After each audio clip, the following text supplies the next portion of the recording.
Hello, bonsai friends. This is Evan Pardue of Underhill Bonsai, and welcome to episode 49 of Little Things for Bonsai People. And this time I'm joined by my co-host, Carmen Lesko-Viensky. How's it going today? Pretty good. How are you doing? I'm okay. I'm okay. Had a long past couple of weeks, but we'll talk about that in a second. So today's topic will be my experiences with Laurent, because he just stayed with me for about 10 days. It doesn't sound like a lot, but whenever you're constantly working bonsai and doing stuff and learning new things, it was nonstop. So it was every day we had something going on. And also we're going to talk about the time of year. We're going into the fall, so we're going to talk about a few fall preparation things that we can kind of give y'all some pointers on. I know here it's not as extreme because Louisiana doesn't really get... I mean, it's actually cold and rainy right now, which is surprising. It hasn't rained in a very long time. But for you probably have some good pointers because y'all have much colder weather stuff going on. But before we get to that, I want to mention that our podcast is sponsored by our amazing patrons over at patreon.com/little things for bonsai people. And you can head over there and become a Bonsai Best Bud and hang out in the Discord with all the other amazing bonsai people and talk all day about bonsai. I said bonsai like 5 times just now. Bonsai. Don't forget the bonsai. That's what we do. So our list starts off, we say our patrons' names every episode. So if you want to become a $5 Best Bud, you get a shout out and let everybody know how awesome you are. List is Toria Solis, Vicky Auth, Boyd Snellgrove, Ricky Ruins, Joshua Bentley, Stappy Chappers, Joel Jenkins, Justin Knight, Backyard Bonsai Australia, Greenwich Gardens, Taylor Peacock, Chase Bushweek, Austin Atkins, Karen Codswell, Uru N, Bonsai Garden, Louis Torres, AC Castle, Bonsai Marine, JAS Potts, Chris Fosoon, and Timothy Arsenault. We also have a new $1 Bonsai Best Bud. This is an awesome name. I'm going to try my best. You know how I am with names. Jürgen von Kumrock. Yay. I guess that's close. Close enough. I trust this is your real name, but I've also had other people in the Discord say if you become a Best Bud to like mess with me on your name. So, but this is an awesome name either way. But yeah, thank you for subscribing and supporting our show. It means a lot to us. It helps us grow the show. It helps us, buy coffee and buy the occasional, drink to get through the day with bonsai. Bonsai is a day-to-day labor. It's a labor of love. So, and we also now have a sponsor for our show.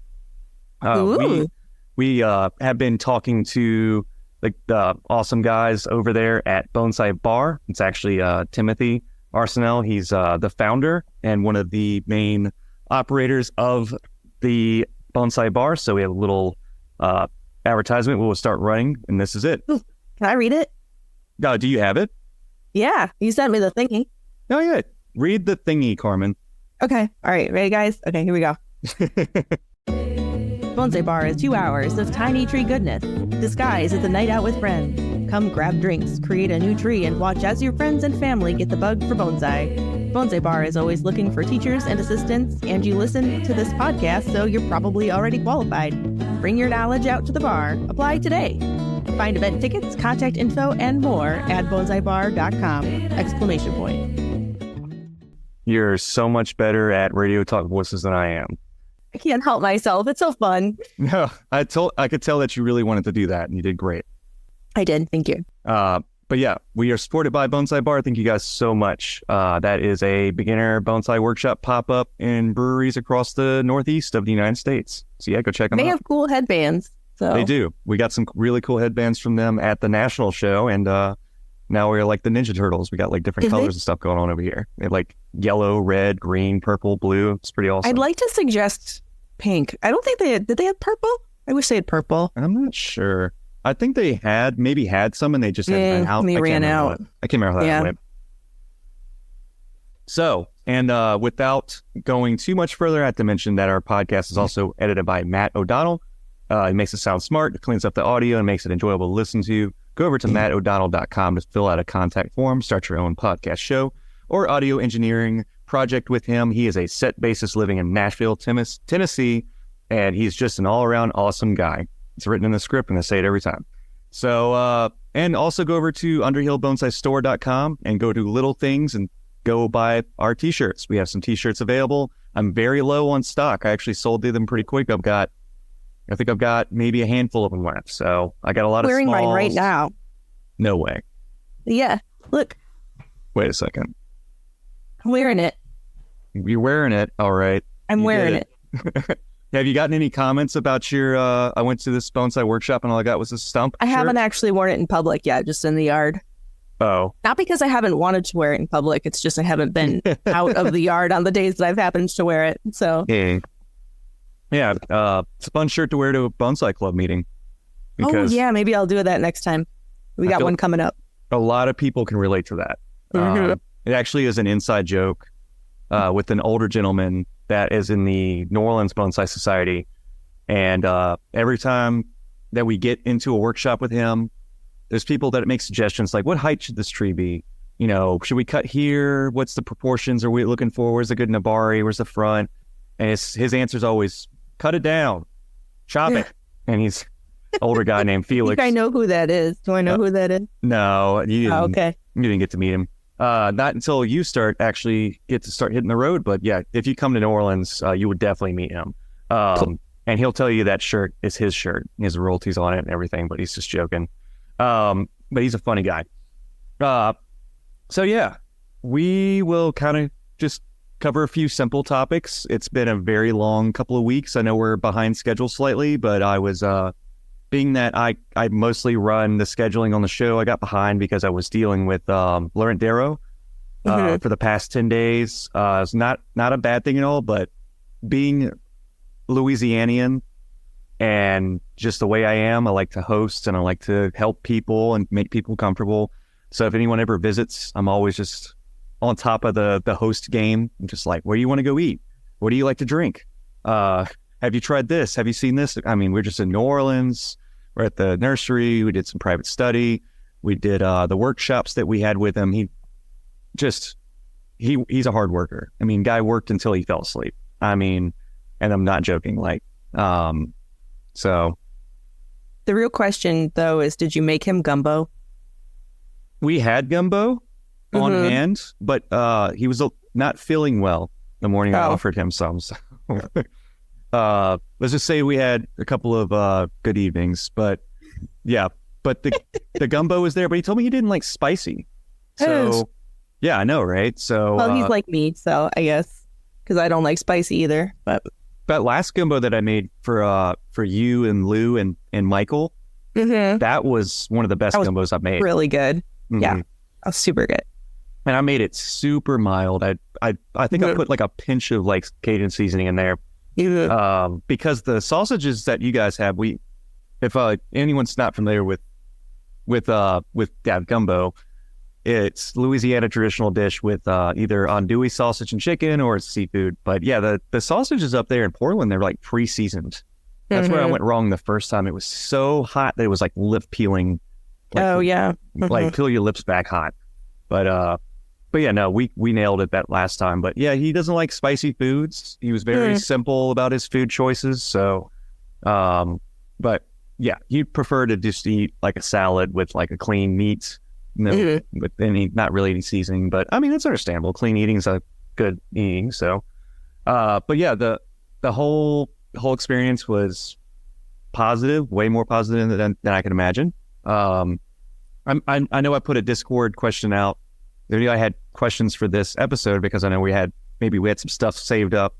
But I only got that one question from Joel, and it basically was just about the experience of working with him and stuff. So, but I'll let you kind of bounce some questions off me, Carmen, because I mean, I have a lot to say, and there's a lot of generalized questions you can ask. Yeah, sure. So for those of you who aren't super familiar with Laurent Darrow, he is the author of the Cosmic Bonsai Style book, and does primarily Cosmic Bonsai Style, right? He does traditional, but we can talk about that a little bit more. Cool. Yeah. And I want to mention we have a podcast episode with him from a while back. So if y'all want to listen to that, just to get some, background info on him, before, we talk more about him or after we talk about him. You can do that. So, I guess, so you said, I had been curious, oh my gosh, That's okay. So what's his background like in bonsai? Does he just do cosmic bonsai style, or did he train in Japan, or? So whenever we had talked, then that was episode 41. I know it was a short interview with Mike and him. But whenever we talked about his history and stuff, he had, he's been rewarded in bonsai shows by like Japanese bonsai masters and stuff. So that was a very nice start for him. He told me that early on he was doing mostly traditional, like we all kind of start from that space of seeing very beautiful classical trees. And then you're like, I want that tree. And so, he was just kind of doing what he thought was proper so he could, get his name out there. So I remember one of his most prestigious awards he likes to put in his book was one that he was awarded by Kimura at one point. And was, wow. And he said that was a really enlightening period for him because he just wanted to be recognized, and he had been doing bonsai with his father, which I thought was really interesting. And so his father did bonsai, but wasn't really in it like he wanted to be.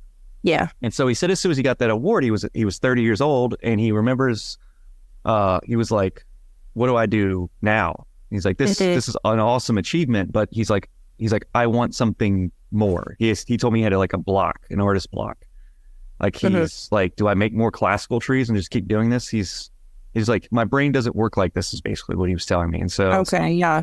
And so he ended up traveling to Taiwan and basically starting his studies there with Min Lo and all the other amazing artists that are in that area. He's got a list in his book of all the people that he's kind of gone to. He's worked at their nurseries. And as he would work, he would let them reverse engineer the way that he had learned and thought about bonsai and their approaches to bonsai. So that's why you see the twisty, crazy process that he uses for his cosmic style. But it's both Taiwan and also Japanese developmental approach. And so I've had a couple of people ask me, like, why would you want to do cosmic like that? And really, it's like a process art version of bonsai, like, because you're twisting the branches and the you're making gin and shari wounds and scarifications on it. But at any point, you could just stop and you could cut back. You could air layer a piece off and make a shohin or another tree. So it's a very interesting approach, but it's not a concrete style like this is the style and this is it. And he doesn't want it because he doesn't want it literally put it in a box.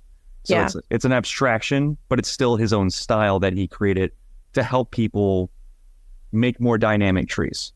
I think that's really interesting because I think this is really what I think of as kind of the next step of bonsai. People are always like, well, what is American bonsai, or what is European bonsai, or da-da-da-da-da.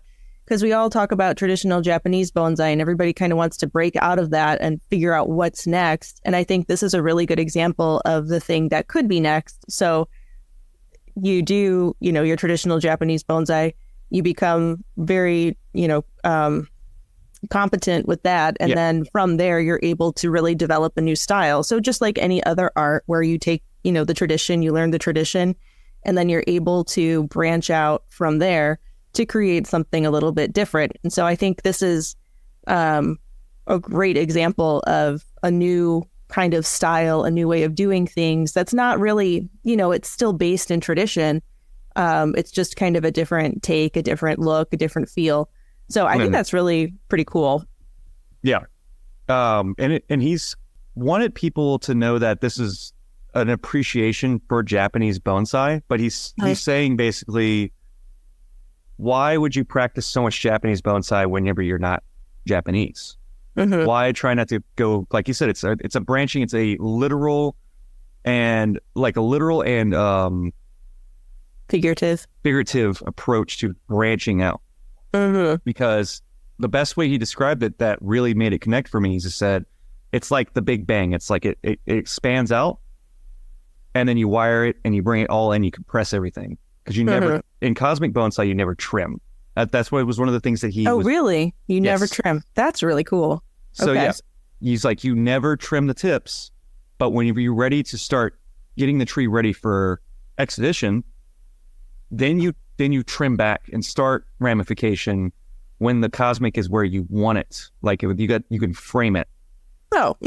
And then after it's done with exhibition, you just put it back in your garden and you start the process again. You just grow it out, and you could cut back really hard, or you could just, like he said, you could take an air layer, do something new. And it makes bonsai more process art, which I've always loved process art approaches. Like one of my good friends, Tiffany Nisbet, that's what she does. She takes pieces that she's made and then she cuts them into pieces and then makes another piece. Like she'll have a big canvas and it'll be cut into pieces. It'll be like a collage. And then that piece could be cut up and it could be wrapped around a sculpture she made. And that can be used in others, so that evolution and recycling and reusing is really what he's talking about. So it's the cosmos expansion, compression, expansion, compression, over and over and that's how you get, so you set the first curve. So he said the best way to practice cosmic is the best way to just do bonsai which is start from a cutting or from a seed. And so when that seedling or the cutting takes, the first thing we want to do is give it good movement, right? Then there you go. That teaches you a lesson right away. Like you need movement in your bonsai to make it interesting or to establish a style, unless you're doing formal upright or something that needs a straight trunk. Yeah. So, but most of the time, people want to see twisted, old looking trees. And so the approach it's a very good way to also not only take people who are not familiar with bonsai, but also for advanced people to help them kind of further their thought process of development. Because once that cutting comes out, you wire it out, and then it gets that first set of, it gets the first thickening and wire scar, and you do the scars on that. You actually cut with a knife and you cut scars onto the trunk.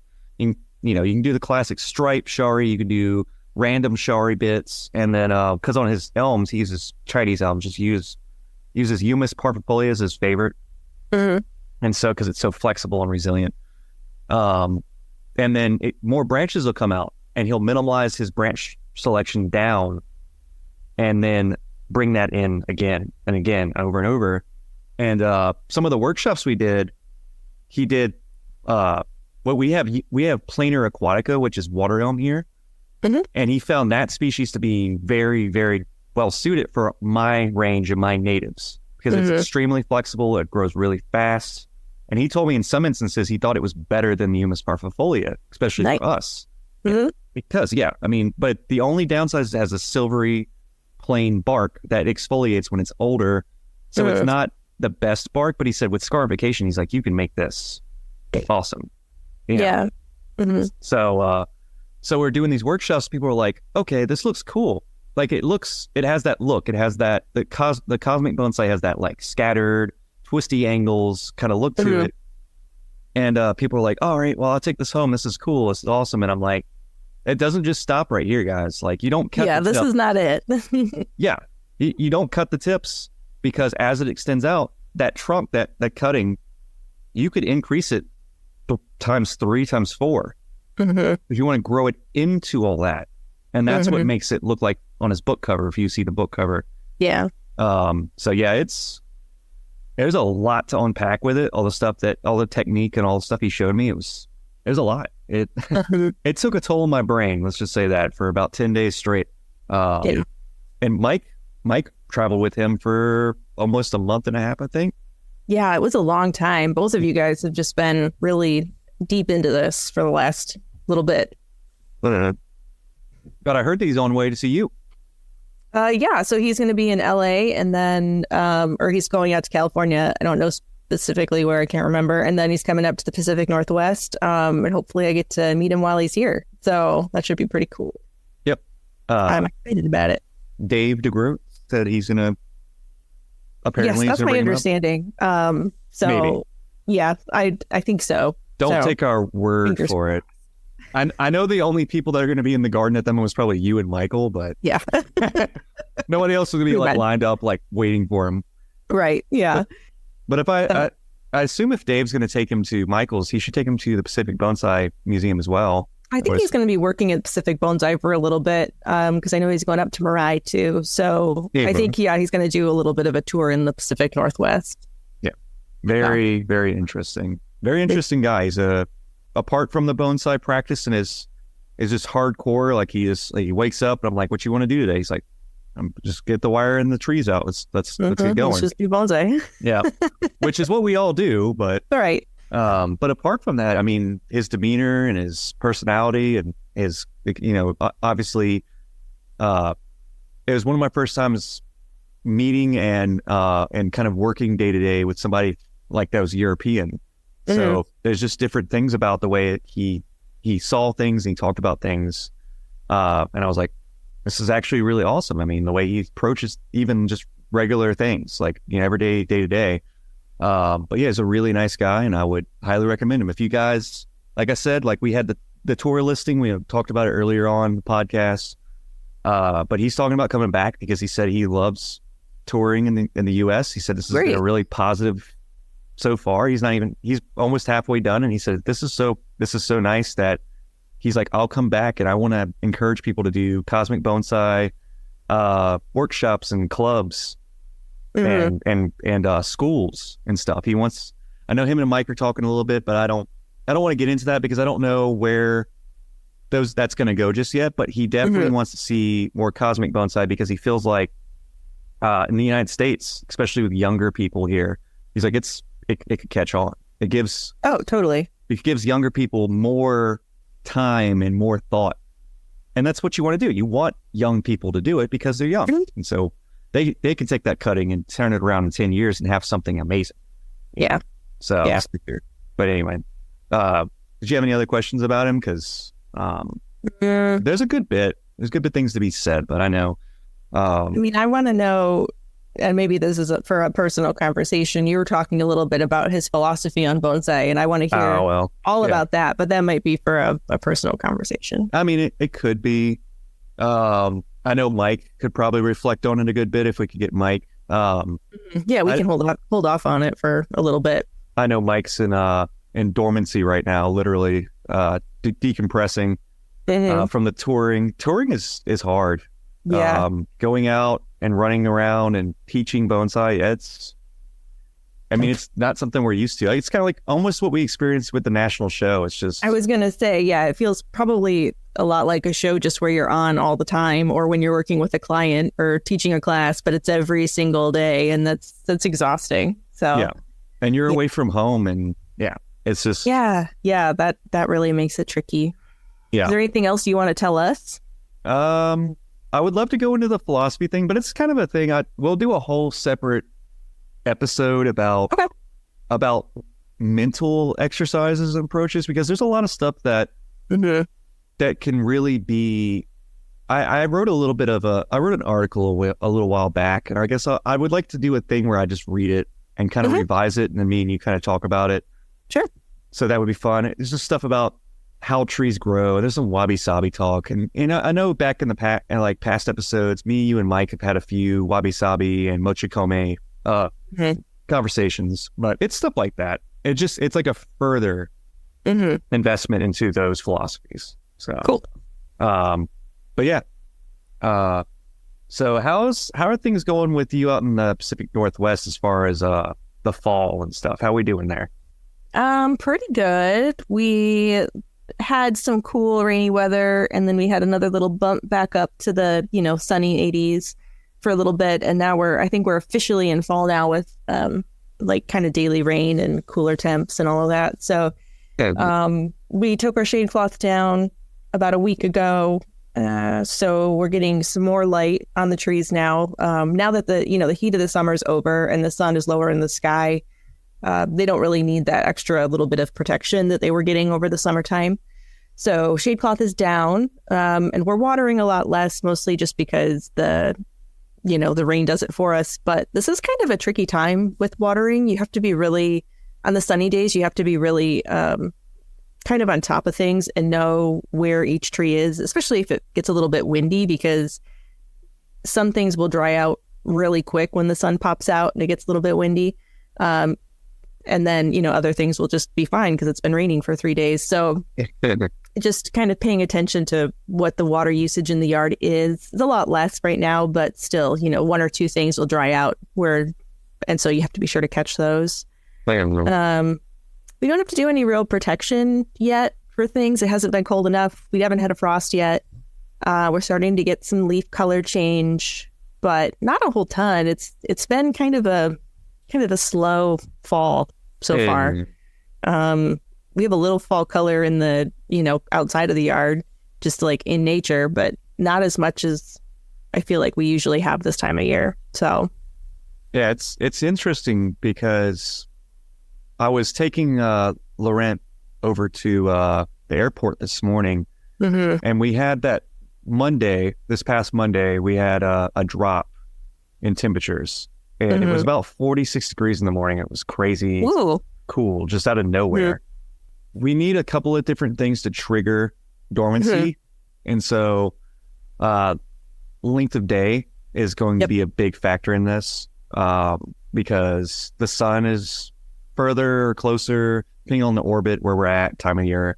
And a lot of trees that have dormancy periods, they have the triggers that they need. They will adjust to that. And then what's the chemical? Which one? The retracting chemical. Oh, I don't know. The chlorophyll. Oh yeah, chlorophyll. The chlorophyll will retract in most deciduous species will do this. That's what's going to cause the fall color. And I think that's a really fun thing that a lot of people don't realize is chlorophyll is the color that gives their chemical makeup the green color, but when it pulls out, it's the contrasting color that makes them go to the other colors. So they go to red, yellow, purple, bronze. The other pigments that are within the leaf are able to finally show up. Yep, they just stay there, and that's what gives us that brilliant fall color. And so fall's weird because, we need the shortening of day. We need the rain. The temperature swings from day to night. Yep, the cool temperatures. But it's weird because, like I was saying, I was like going to the airport and the bald cypresses that were closer inland had fall color all over them. All the bald cypresses were bronze copper color. And then the bald cypresses more towards the coast were still very dark green. And then my bonsai bald cypresses are still green. So it's this thing where it's the way that we regulate water. Because I know that one of the things that we can do with deciduous trees is if we want to encourage dormancy early, you cut back on watering and let them dry slightly. Conifers better than I do, so with your deciduous trees, if you want a fall color, I usually recommend people don't do any defoliations or anything later in the season because the older the leaves, the better the fall color. Yeah. The longer they stick around, the better the fall color. The longer it'll take the retraction of the chlorophyll to come back, and then the fall colors will stay longer. Because if you get too short of it, if they don't harden off, you get mature leaves on a deciduous, then they will have that thing where they'll brown tip or turn a distorted kind of looking weird color. It's like fall, but it's not. You're like, oh, it's okay looking, and then it just falls off. Yeah. But yeah, with conifers, how do we kind of approach their fall? Well, I think that's something that most people don't realize is that, and I want to do an Instagram post about this, normalize conifers having fall color, because they do, especially you can really see it in white pines and some of the cedars, that they'll start to shed their old needles and they'll turn a really brilliant yellow. or orange or whatever before they, are ready to come off. You can see this in a lot of different conifers. And so I think with your deciduous conifers, so your larches and your the dawn redwoods and all of that kind of thing, bald cypress, they get to turn a brilliant color too. And then that's always really fun. So for fall for conifers, usually this is a time where we kind of fertilize a little bit more when our conifers late summer and into early fall. Once it gets, kind of cold, the fertilizer uptake just kind of slows way down. So there's no point in keeping it on really when it's, or really, fertilizing as they go into their dormancy. But fertilizing now can be beneficial, at least for a little while. Some of the deciduous too. And then, I don't know, what else for conifers for fall? So with the fall color, do you have old, like Japanese black pine is what we grow here mostly because not much else works for pines for us, but you have the older leaves will turn? Yeah, Correct. Some of the older needles will. On Japanese black pine, that's kind of a different story because you're always messing with the needles there, but especially on Japanese white pine, eastern white pines, some of the like white cedar, even some of the ponderosas have dropped their needles. Some of their old needles, so like 3 or 4 year, 2 or 3 year needles, they'll drop. I'll take a picture of our white pine right now. It's kind of fun because it's got that blue foliage, but it's dropping one of the years of needles, and they're really kind of a brilliant yellow, which is cool. Maybe we can use that one for the thumbnail on this episode. Oh yeah, we should do that. That'd be cool. Yeah, and I know that I've seen junipers, like shimpaku will turn like a bronzy color. Yeah, so some conifers will just turn a color for, the whole winter. So they'll get kind of bronzy. Some of the broadleaf evergreens do this too. Azaleas and boxwood, sometimes they'll turn kind of an orangey color over winter time. And usually, they green back up or whatever in the spring. But yeah, so there's some interesting color changes happening in your trees, and can be kind of alarming at first if you're not expecting it. And, some of them don't always do it. So if one year your tree looks normal and then the next year it gets real bronzy, it's like, wait a second, what happened? So, I mean, keep an eye on it and just make sure that it's not actually, got a disease or something. But a lot of times they'll just change a little bit of color this time of year. Yeah. I thought it was very interesting because I hadn't seen high quality bonsai with fall on them, like the fall color on the junipers. It was a little weird to me to see that, but it's like, oh, that's just the way it is. I was like, that's actually really awesome. I like the way that looks. Like you said, normalize the fall transition because I think that's what gets a lot of people who are early on in their bonsai experience is they think that some of the fall color is like sickness, disease sometimes. Yeah. Unfortunately, a lot of people who get in the bonsai and they have a deciduous tree and the leaves fall off, they're like, nope, it's over. It's dead now. and then they stop watering it, and then it just kind of goes in the back burner.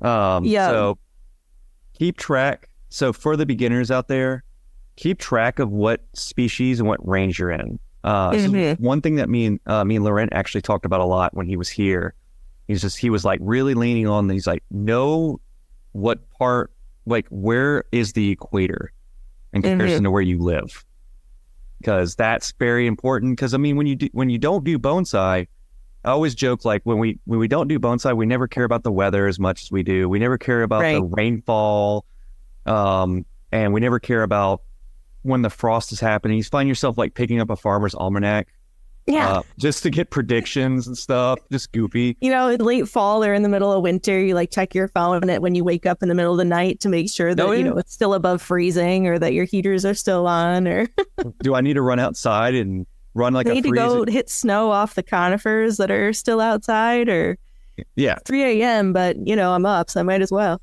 And that's another thing too to talk about with fall approaching is in Southeast Louisiana, I don't really get snow that often. I get snow once every 6 years, maybe. Sometimes it's like a flurry and it melts before the sun even comes up. And then there was one year we got like, I think it was like a foot or something. It was like crazy. That's wild. for Louisiana, it was crazy, but for you in Michigan, you probably like whatever. Yeah, Michigan, yeah, whatever. Yeah. But yeah, for bonsai and snow load, is there anything for newer bonsai peeps out there that should know? Yeah, if you're in an area that has really heavy snow load, make sure that your trees are not like out in it, essentially. Especially if you have something that's really brittle, because especially if it's that wet, heavy snow, it can sit on the branches and it can even break branches on some trees. I've had some trees that I've left out in the snow, small trees, pre-bonsai. When I was back in Michigan, I actually overwintered them on the north side of my house, right up against the porch. And when we got snow, I actually piled snow on top of them to insulate. So it can be good insulation, but on something that here that we have a show-ready tree, we don't really let the snow sit on it for long periods of time because it can break and damage some of those branches. So it's best to kind of keep your bonsai, especially if they're high quality or, expensive trees, out of the snow so they don't get broken or messed up. But the snow itself won't hurt them as far as the temperature goes. It's actually an insulator. So if you want to pile it around the pot to kind of give it a little more insulation, that can work too. Yep. Yeah. So luckily we're pretty far away from snow here yet. Usually we get a little snow around Christmas time. Oh, no. And some lovely ice. Ice is usually a little bit more problematic. It leads to more breakage. It's heavier. Dangerous. Slipping and falling. Very scary. And snow load is really interesting for us because there was one year when it did snow and I got so excited and I took all my bald cypresses, I put them on the ground and I just let it just bury them because I knew it was going to be a very positive turnaround for them. So trust me, if I ever got snow again here, which maybe, me and Caitlin have been in our house for right around over a year. And it would be awesome to be in our house with my bonsai garden set up with just snow in there. Just that's kind of like the time when you're like picture time and you're like everything looks awesome. Yeah, just a couple inches of snow or a little dusting is always really beautiful. Yeah, I love bonsai in snow. It is great for photos. Yeah, and the contrast is so sharp, and if your trees are not tropical, mind you. Then the snow is actually not bad at all. Like you said, Carmen, snow, burying them and insulating them actually will help them not freeze. The roots will insulate. Yeah. But in the times that we're getting this excessive rain and we get closer to that, I know that the times that I've been out to the garden out there with you and Michael is that if there's the snow and then all the water is it's constantly it's melting and then it snows again. Do you guys have to remove that snow off of there to kind of regulate it more, or is that a struggle? No, really the only snow that if we're getting more than just a couple of inches, we try to keep it off of the trees so that it doesn't, weigh them down and break branches. And then knocking snow off the greenhouses is something we have to do because otherwise it could break it, break the greenhouse, or it also causes some issues with light infiltration. But these are things I don't ever have to think about here. Right. Yeah. But, we keep a lot of the trees that are really hardy outside on the ground. And, most of the time it's not really an issue for those trees with the amount of snow that we get. Yeah. It's going to be interesting when you transfer back over to the Michigan area and then we get a whole different seasonal outlook. Because it's what's the zone there? Similar. It's pretty similar in Michigan. Overwintering can be a little bit trickier because you have colder temperatures and more snow. But as far as timeline goes, we're a little bit, longer season here than there. But kind of ultimately, it's pretty similar. So the winters are a little bit shorter in Michigan. No. Other way around. The winters are shorter here in Oregon. The amount of time that you can get really cold and really snowy is usually shorter than what you get in Michigan. In Michigan, it's November through April. Our trees are protected. Here, it's, closer to December through March. I don't know. It varies. our fall and here in Louisiana in the Southeast range, we're going to talk about like Gulf Coast states. So I know we have some listeners, and it's funny because we're going to talk about seasonal stuff, and we have people that are in Australia and they have the flip side. Yeah, you guys are in spring right now. How bizarre. Yeah. Can you imagine having Halloween in the spring? Yep. Everything's the opposite. So it's funny for us to talk about seasonal change and stuff. And I'm like, oh, it's, just keep in mind. Or you could just listen to the episodes out of order and just listen to when we talk about other time. But if you're below the equator, below the equator, just kind of flip everything literally around upside down. Yeah. Yeah. But yeah, for Southeast Louisiana and the Gulf states, a lot more tropical. So for those that are in this range, just know that greenhouses are good, but they're not 100% necessary. In fact, I've moved through the vast majority of my bonsai experience and career here with little to no greenhousing for my personal trees. When it comes to the nursery, the bonsai nursery and the production, what we're looking for here in Louisiana is freezing temperatures, and that's not like a constant thing. So I know in Portland, you guys will hit like 28 degrees and they'll stay 28 degrees all day. Louisiana, it'll be 20 degrees. I mean, it's 20. It'll be 28, 29 degrees, like maybe once out of the whole winter season. And then it'll be 70 degrees during the day. So that's crazy. Yeah, it's nice. It's like everyone here in Louisiana, like as soon as the temperature drops below like 80 degrees, everybody has sweaters on. Like they're so excited. It's like it's still 70 degrees. Winter weather. Yeah, it's like 79 degrees. It's basically still hot, but everyone's like, "Yay, flannels!" And oh my gosh, flannels in 79.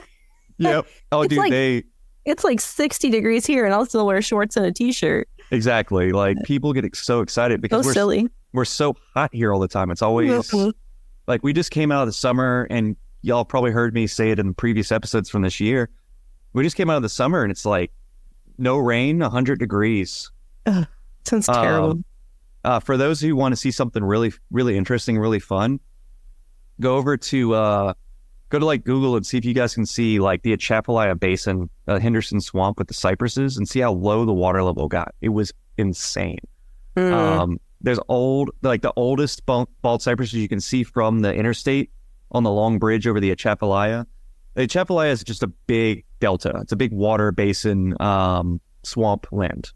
And if you go in there and you look, there's this Henderson Swamp is this historical old bald cypress grove, and it's just like nothing but monster size fluted flared trunks. And the water got so low you could see what we call in bald cypress culture here bottle shaped cypresses. So they're really fat, and then right at the water line they get really skinny suddenly, like a bottleneck, like a beer. And I just never seen that before. I was like, whoa, this is nuts. And then go over to look up like LSU, Louisiana State University. Look up the pond. It was so dry they took the water out to dredge it for the first time in years, and you could see there's an old historical bald cypress in the middle of it, and you can see the roots going into the mud. That's crazy. And it just looks weird. So we just came out of that so hot, and now we're going into this. Suddenly it's like it's raining now. It's been raining off and on for the past couple of days, and it's just like back to normal, but everything's been waiting for this rain. And so with the greenhouses here, greenhouses are great, but we have to be really precautious. If you guys are close to the equator like me, Florida is much more crazy than we are when it comes to these temperatures in the winter, in the quote unquote winter time. So put your stuff in the greenhouse at night if you want to, but then you start doing something that we call the bonsai shuffle. So you got your stuff in the greenhouse, it's 40 degrees at night, and you're trying to keep that temperature up for your tropicals, and then boom, 80 degrees in the middle of the day, December, and your greenhouse is 120 degrees. Get your trees out, or they'll burn up. And that happens to a lot of people's tropicals over here in Louisiana as they get these really nice greenhouse setups. And they put all these trees in the greenhouse, and they're like, all right, I'm good to go. No worries. I can go to work and not be scared. And they come back, and it's like, it's an oven in there. Yep. And that we struggle with that in Michigan too, especially in the springtime when it's sunny, because it can heat a greenhouse up really fast. And I think people always think of greenhouses as keeping things warm, and you have to think about keeping your greenhouse warm. But honestly, I think we spend more time and energy trying to cool off a greenhouse than we do trying to keep it warm. So yeah, have a temperature sensor in your greenhouse and know when and how to open it up and have ventilation spikes. And oh my gosh, yeah, because you can have big problems if your greenhouse gets too hot. And like that's the thing with buttonwood. So your Cunnicarpus erectus, we have them greenhoused most of the time during the winter, because that's a tree that. So we got our ficus. So we have our our ficus microcarpa and our Portulacaria afra and all the other little tropicals that are like, they're actually kind of more winter hardy, but we have our Cunnicarpus, and they can't take below 40. Like if it drops below 40, they start really suffering. And that's one of the things we can run in trouble with here is like, oh, this tree normally lives in the Florida Keys and Puerto Rico area. It's like very hot where they're from. But if they go over 100, everybody's like, oh, it'll be fine. And some of them can take it. If they're strong, if it's a strong tree, it could take it. But if the tree is weakened to any extent, it's not going to make it. I've seen buttonwoods just straight get to the point of just complete weakness where they'll drop their leaves, they're shedding, they're trying to survive, they're trying to keep evaporation levels down. And then boom, the mealybugs and the mites get them and just obliterate them. So if you guys are starting to move trees into cold frames or houses or whatever, greenhouses, some kind, make sure that you're still keeping up with treatment with insects. You can do a natural biological one where people say they release ladybugs and praying mantises in their greenhouse. That's great and all, but just make sure close quarters, high humidity, think a lot more issues will arise a lot easier. So, yeah. But yeah, I think with fall color and stuff too. So, what do you guys usually do like for conifers? So you're in the fall. What's your workout looking like right now? Now is actually when we really start getting into wiring. So, everything's kind of done growing and hardened off, and so there's no real risk of slipping the cambium or damaging growing shoots or whatever. So now we spend a lot of time wiring. I've got a whole list of things to work on. And so we haven't done black pine yet. That's a couple weeks out still. I'm doing some juniper work. And then trimming things like hemlock, spruce. We'll do some weird. single flush. Every time that I go there when it's cold, you guys are trimming your mountain hemlocks. It's just so weird to me. Yeah. So we wait till all the summer growth is done, and when they're dormant, that's when we cut back. You want to cut back before they flush out in the spring.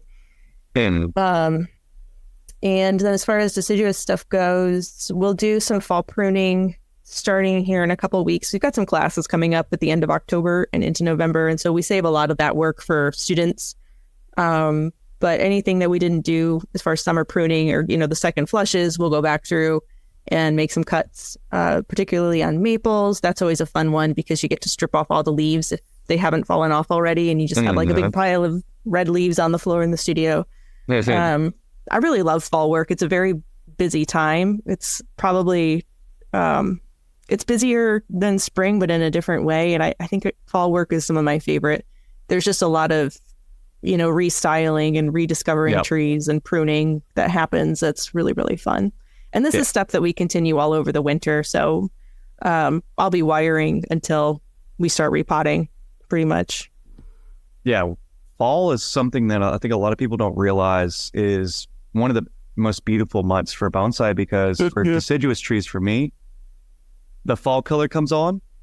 And that's your time to get appreciated. You're like, this is cool. I get to see my trees do, sometimes the fall color is different. It's varied. Some elm trees will do different things depending on fertilizer or whatever. And then I tell people, as soon as that first leaf falls from your tree, it's time.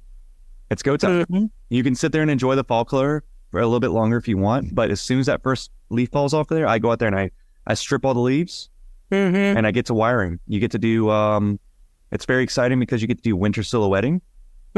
So you can do a winter silhouette show with your tree, and then you can do wiring after whenever you want to make adjustments. And then, like you said, Carmen, like it's a rediscovery of your bonsai. It's like, oh, this tree could have a different front. Maybe I need to cut something off to make a readjustment, or it's just like, this is good planning because now I can think about the pot that I want in the springtime for this tree if I want to change the container. So yeah, it's like you said, it's busier than you think. Because spring is just like growth management. It's just like trying to make sure nothing blows off the bench because of growth, you know. So it is a really great time. So yeah, and it's almost azalea time too. I'm so excited. You do azaleas pretty much the same time as black pine with a lot of the old foliage removal and, you know, shoot selection and setting things up for next year's bloom. So I always look forward to that too. My black pine got a lot of water this year because it was so hot that I did not want to run the chance of it not, you know, I didn't want to run a chance at all of it getting suffering from that. So I had to water the hell out of my tree, and now the needles are really long. So I guess I'll have to wait till it starts shedding, and I can do needle plucking this time of year, correct? Yeah, we do. So we'll go through everything that we decandled and do shoot selection and needle plucking. And any of the old needles that we leave on that are really long, we will cut back to length essentially of the, you know, the new needles. The tree silhouette. Yeah, so that it's all within silhouette. We've got some pretty silly looking black pines right now with like super long needles and super short needles on the same tree. So when we go through, we'll clean everything out so that you can see it. Yeah, thank God. I thought my tree was just looking like Pee Wee Herman's Playhouse thing. Just I mean, ultimately, crazy right now. Ultimately, what you want is to keep a small-ish needle all the time, you know, but it's really hard to do. And so there's actually a lot of pruning or cutting needles in half or cutting needles down to size that happens with black pine during, you know, shoot selection and rewiring. We have some really thick black pines too. So this is a good time to prune also to make sure that next year when the candles emerge that there's space. So our black pine work involves not just selecting shoots, but pruning out branches and rewiring if we need to. I might need to do a separate Zoom call with you to kind of look at mine to help me kind of do some thinning on it. Yeah. I got to have one pine in my collection because they're so uncommon here in Louisiana bonsai collections. So, but you guys never hesitate to reach out to talk to us about this, like very particular species or stuff like that. I have to ask help from other bonsai people, you know, because it is what it is. Yeah. I still forget, like, okay, what's the spring work versus the fall work? Do I needle pluck now or then, or what do I cut now versus, you know, there's so much to remember that you just, you know, it's always good to double check with somebody. And I love answering those kinds of questions and walking people through the work because it took me years to get comfortable working with black pine. And finally, I really, really enjoy them. But it took a long time for me to really appreciate that kind of work. So, yeah, black pine is a really busy tree, busy work tree. And that's one of the other things to keep in mind. And you said it's like there's so many things. It's like what do we do this season? But like black pines when they're in development versus when they're in refinement is just it's flipped around too. So it's go look at Jonas Dupuy's Bonsai Tonight and go look up black pine on his blog posts for you guys that are newer to black pines. And just me and him did some earlier episodes where we talked about black pines as well. I mean, there's so many they're bananas. They look so ridiculous when they're in development, especially in the early stages when you've got these sacrifice branches or when you have 2 or 3 sacrifice branches on it and like half the tree is correct and half the tree is just these weird arms sticking out everywhere. They're so bizarre. Fun. They're so fun. Yeah, I think they're awesome. And I need to call my next stock of little seedlings. I've got some seedlings at the nursery. They got little twists on them. They're ready to go, and they need to be up potted and started to start doing selections of sacrifice, running out and getting needles down below. But the chance on them from seed is like, it's like 50% survival rate, and they start dying off. And then I do some bending and I do some cutting, and then I lose 25% of those, and then I'm down to I was up 20, and now I'm down to like 5. Oh like, man, personal ones that I'm developing. But I mean, it's fine. I actually, what's really funny about Japanese black pines is that I sent you a picture of the 2 small little show hens that I made. Those little guys, they kind of came out and they got stunted a little bit. So I did a little bit of wiring, a little bit of work, and I put them into a bonsai container and just started working with them. And they're stronger than the ones I have in development because they don't. Yeah, that little informal that I showed you with the twisty curve. Yeah, it's like growing out branch structure in that pot. It looks great. Like it's starting to get really cute. Why do you think you're doing better than the ones that you have in development? I'm curious. What are you doing differently? I'm regulating the watering differently. Okay. So I'm trying to water the ones in development a little less. So I think it's like the survival of the fittest. So it's like the genetics of these ones are. That's what Jonas told me. It's like the genetics sometimes are just not there. Yeah, there's also that. Sometimes they're just not destined to make it. It's like the sea turtles, like walking out. Right. Make you cry a little bit. How many of them get eaten by the gulls before they make it to the ocean? Oh, poor sea turtles. Yeah. So that's just the brutal truth about it. But I mean, growing from seed is the most rewarding way. So guys, start more seedlings and cuttings. Well, that's one opinion. Oh. I'm not growing a bonsai from seed. I don't have time for that. Oh, come on. You're literally my peer. You got all the time in the world. I bought this like pencil thin white cedar seedling, I don't know, like 8 years ago. And I've kind of just had it sitting around this whole time. And yeah, I'm just revisit it once or twice a year just to make a couple cuts on it. And over time, it's starting to beef up and turn into something. But God, it takes a long time. So yeah, I like for colder regions like where you're at, I could see that. But for us, in like equator, things grow so fast for you. I'm watching you guys with all your cuttings and stuff, and you live like these giant cuttings. Everything's rooting. I've got like some maples that I did last year that are still like trying really hard. Yeah, it's funny because I told you I was like I took some Primna japonica cuttings, and I was like, all right, so stick them, and then in about a week or two, when they start making root, then you put your wire in, and you're like, wait. They got root on them already? I was like, yeah, they got roots on them. Oh my God. I stuck like 4 Primnas when I pruned mine earlier this summer, and I think they finally have roots. Man. But they haven't grown any. But I mean, they were really small cuttings, so. Yeah, and they will start kicking ass. They'll probably take off next year. Yeah, they'll push. They get the Primna japonica, which it sets roots. It's an herbaceous, like bush tree, deciduous The ones thing. that you sent me that were seedlings are doing really well. They're pushing a lot of growth multiple times a year. So those have been fun. Make sure you keep bending those. That's a callback to the cutting challenge. I haven't seen a lot of cuttings in the cutting challenge on the Discord. Come on, I gave y'all homework. Show us your cuttings. Show us your cuttings right now. No, we need to see more little twisted trees. I know I did a little bit of bending on some of those cuttings. I was there last time. And I remember I broke a few of them, and you were like, oh no. And I was like, you have to break. They're fine. And then I rebroke them when I rewired some of them, and they're still fine. So they'll get better and better as you break them. That was one of the things. That was one of the things that Laurent, he kept saying, he's like, because he was like, all right, when I come to see your personal trees, I'm going to break them. And I was like, oh God. But then I thought his translation was like, he was like, I'm going to bend them, because that's like one of his things. But he literally meant break.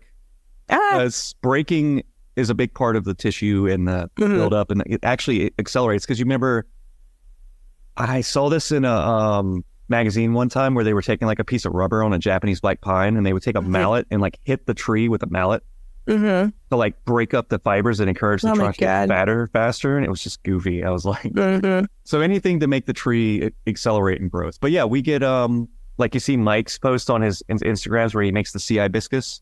You stick a sea hibiscus, it makes roots, and then like a month later, if it's hot, the roots are out. They're on the bottom of the pot and they're crawling across the ground looking to go in the soil.